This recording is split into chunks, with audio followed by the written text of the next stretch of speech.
নমস্কার বন্ধুরা, 2026-এর 1 এপ্রিল থেকে যে নতুন অর্থবর্ষ শুরু হচ্ছে, সেখানে নতুন ইনকাম ট্যাক্স অ্যাক্ট শুরু হচ্ছে, যেটাকে বলা হচ্ছে ইনকাম ট্যাক্স অ্যাক্ট 2025।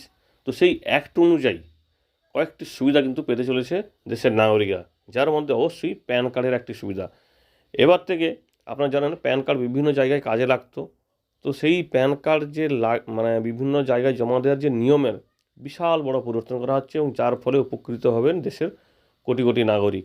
শুধু তাই নয়, চাকরিজীবীদের জন্য মেট্রো সিটির নিয়মে পরিবর্তন করা হয়েছে, এবং এর ফলে তাদের কিন্তু আর্থিকভাবে লাভবান হওয়ার সম্ভাবনা আছে। এবং সেই সঙ্গে আইটি রিটার্ন নিয়েও কিন্তু নতুন খবর আছে এই নতুন আইনে। তো দেখে নেব কী কী বিষয়গুলি আলোচনার আছে এবং সেই সঙ্গে কী কী আপনার কাজে লাগতে পারে।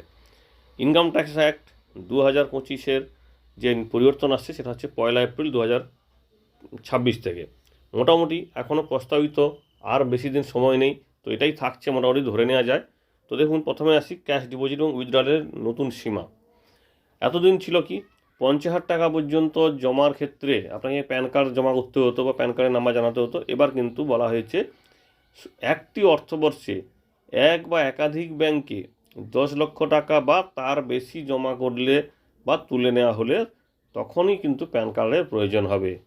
আবারও বলে দিই, একটা অর্থবর্ষে, অর্থাৎ ধরুন 2026-27 অর্থবর্ষ, অর্থাৎ 2026-এর 1 এপ্রিল থেকে 2027-এর 31শে মার্চ পর্যন্ত যদি আপনি 10 লক্ষ টাকা বা তার বেশি লেনদেন করেন, সেক্ষেত্রে আপনাকে প্যান কার্ডের কপি জমা করতে হবে, যেটা কিন্তু এর আগে ছিল না। এর আগে কত ছিল?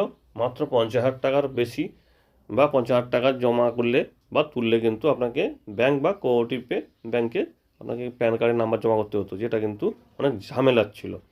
কারণ নিয়মিত ব্যাংকিং কাজের জন্য এই সমস্ত পেপার ওয়ার্কের সমস্যায় পড়তে হতো, ছোটোখাটো লেনদেনে প্যান কার্ডের ঝঞ্ঝাট থাকতো, যেটা কিন্তু এবার আর হবে না।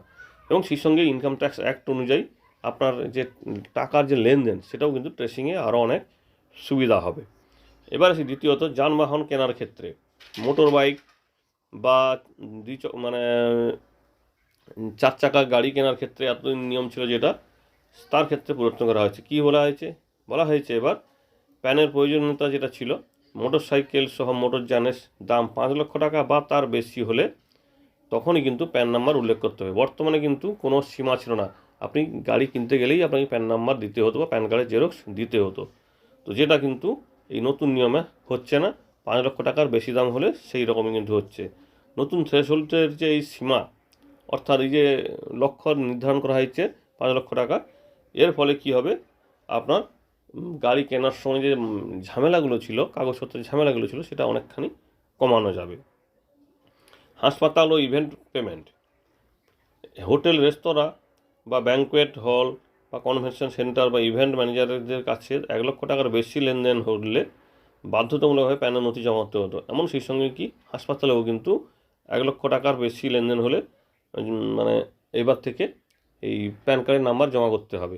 এতদিন ছিল কি, 50,000 টাকার বেশি হলে তবেই মাত্র প্যান কার্ড জমা করতে হতো, তো সেটাকে বাড়িয়ে ডবল করে দেওয়া হয়েছে। অর্থাৎ এবার থেকে আপনি 1 লক্ষ টাকার বেশি জমা করলে হোটেলের, রেস্তোরাঁ, banquet hall, convention centre, event management বা হাসপাতালে, সেক্ষেত্রে আপনাকে প্যান কার্ডের নাম্বার জমা করতে হবে বা প্যান কার্ডের জেরক্স কপি জমা করতে হবে। রিয়েল এস্টেট ডিলের ক্ষেত্রে প্যান নাম্বার এতদিন ছিল 10 লক্ষ টাকার বেশি হলে আপনাকে প্যান নাম্বার উল্লেখ করতে হতো রিয়েল এস্টেট লেনদেনের ক্ষেত্রে, অর্থাৎ ক্রয় বিক্রয়ের ক্ষেত্রে, বড় সম্পত্তি বা বাড়ি বা কোনো ফ্ল্যাট এইরকম ক্ষেত্রে। তো সেক্ষেত্রে এবার বলা হয়েছে 20 লক্ষ টাকা, 20 লক্ষ টাকার বেশি হলে তখনই কিন্তু প্যান নাম্বার দিতে হবে, এবং তারপরেই কিন্তু আপনার প্রসেসিংটা শুরু হবে। ইন্স্যুরেন্স অ্যাকাউন্ট, এবার থেকে যে কোনো ইন্স্যুরেন্সের ক্ষেত্রে প্যান কার্ড লাগবে। এতদিন ছিল 50,000 টাকার উপরে হলে, জীবন বিমার প্রিমিয়াম হলে তবে মাত্র প্যান কার্ড লাগতো। এবার কিন্তু অ্যাকাউন্ট ভিত্তিক সম্পর্ক, অর্থাৎ ইন্স্যুরেন্সের সঙ্গে আপনার অ্যাকাউন্টের লিঙ্কের একটা কাজ হবে, এবং যার ফলে প্যান কার্ডের কাজটা কিন্তু আরও কঠিন করা হচ্ছে, যাতে কি হয়, আপনার অ্যাকাউন্টেই কিন্তু সমস্ত লেনদেনটা কমপ্লিট হয়ে যায়। এছাড়া আয়কর বিভাগের কাছে ক্রিপ্টো লেনদেনের রিপোর্ট থাকবে, রিপোর্ট করার কিন্তু নিয়ম বাধ্যতামূলক করা হয়েছে। অর্থাৎ আপনারা জানেন ক্রিপ্টোকারেন্সি, যেটা অনলাইনে সমস্ত কাজকর্ম হয়, অনেক লাভও হয় ওখান থেকে।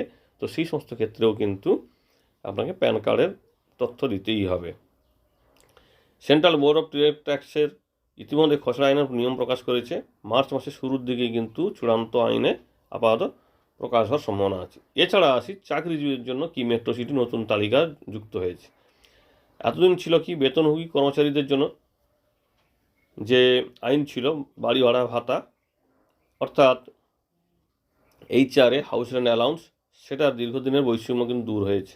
এতদিন ছিল কি শুধুমাত্র দিল্লি, মুম্বাই, কলকাতা এবং চেন্নাইকে মেট্রো সিটি ধরা হতো, যেখানে কর্মীরা তাদের মূল বেতনের 50% পর্যন্ত HRA পেতেন।